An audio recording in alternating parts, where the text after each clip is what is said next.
This is the first chapter for this class in elementary statistics, and I will start with chapter 1, which is about basic ideas.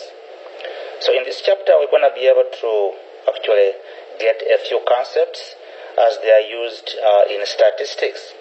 First of all, I'm going to start by defining what statistics is. This is the process of collecting, describing, and drawing conclusions from the information that you collect. And the point here is we are not going to be concerned with collecting per se. We will be talking about how to describe at some point and then how to draw conclusions from the data.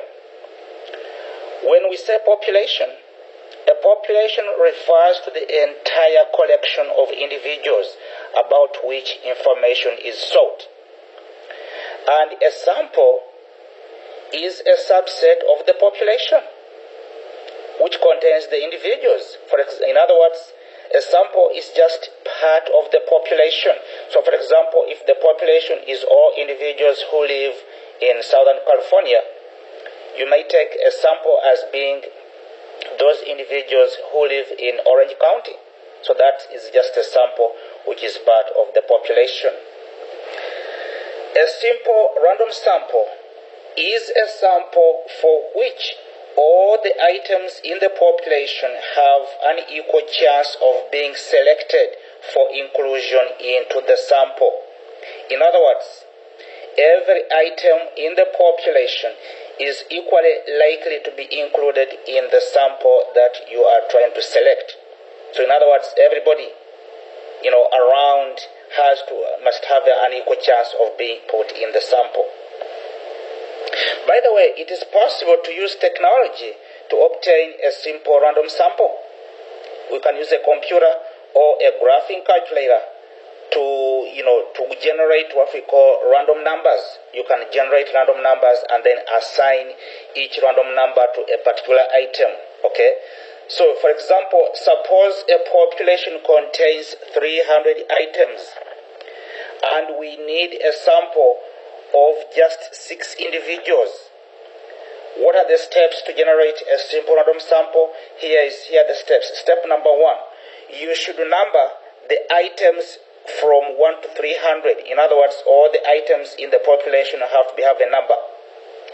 Once you've done that, step number 2 says you generate random numbers that contain 3 digits. How do you do that? Well, you can use for example, you can use a calculator. In fact, I used the calculator here in this example down here. So if a number containing 3 digits is within range from 1 to 300, then that item represented by that number is selected for inclusion. Otherwise, it is discarded. And this is done until all the needed units are selected. Here's an example. So what I did here is here's my listing here. After labeling or after assigning each item in the population a number 1 through 300, I started by generating random numbers. By the way, you can have many units for the random numbers that you generate. What you do is you select only 3. You may get a string of numbers that pop up. So you select groups of 3. So for example, assume that my first group of 3 was 126 up here. So 126 actually happens to be within range from 1 to 300. So the item labeled 126 is going to be included in my sample. The second item here is going to be 735, which is out of range, so I discard that number. The next item is 009. 009 happens to be within range, so that item is selected. Those are now 2 items so far. So I keep on moving on. 746 is thrown out. 118 is in. 294 is in. 090 is in. By the way, as I keep on selecting the numbers, I want to make sure that I count to determine that I have not I'm still missing, or I'm still within the number of items that I want for the sample. We need 6 items. So thus far I have 5 of them. 568 is out of range. 699 is also out of range.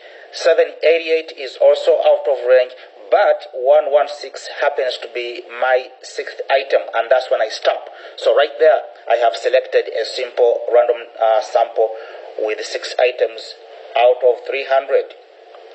That's a very popular method. Sometimes you see, using a raffle ticket, or you get some numbers, you write your names, and, you put them in a hat, and then you select any, perhaps 5 or 10. That's also a good way of selecting a simple random number. A simple random sample. A sample of convenience is just drawn without following any well-defined random method. For example, if you decide to select the first 20 customers who exit a grocery store at 6 p.m. on a Saturday, that's a sample of convenience.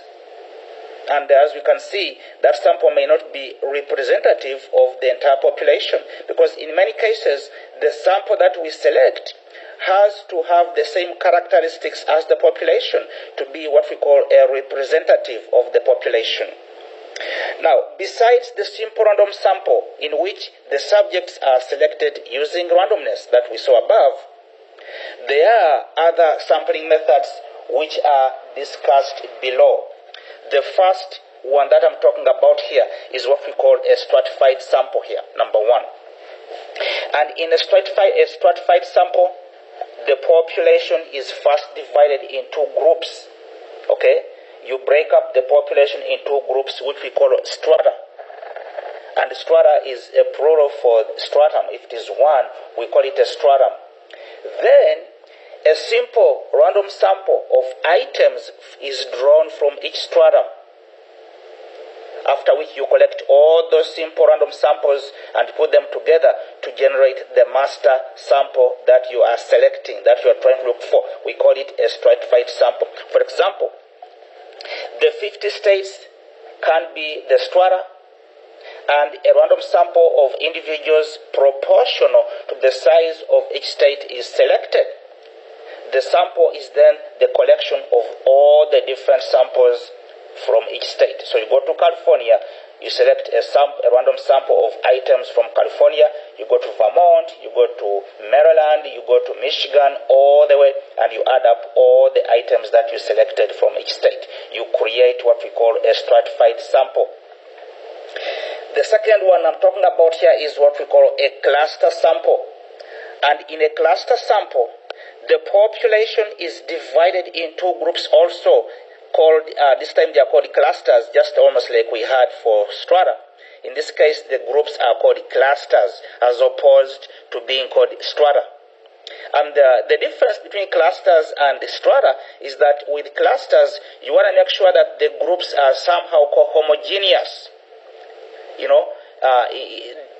Items with the homogeneous characteristics are put in one cluster, so to speak. So once you get the clusters, you generate a simple random sample of clusters. Okay? In other words, out of the 50 states, for example, if I take the 50 states as my clusters, then I select a simple random sample of maybe 5 states. And all the items in each cluster are included in the cluster sample that you are selecting. So that's what happens here. The difference with the stratified sample is that with the stratified sample, every stratum contributes. Whereas with the cluster sampling, you only select a random sample of clusters and then include all the items within each cluster. The third sampling method I'm discussing here is called a systematic sample. And in a systematic sample, the items in the population are ordered. In other words, they are numbered, just like we numbered them for the simple random sample. Okay, so you order all the items, and then every nth item in the order is selected for inclusion in the sample.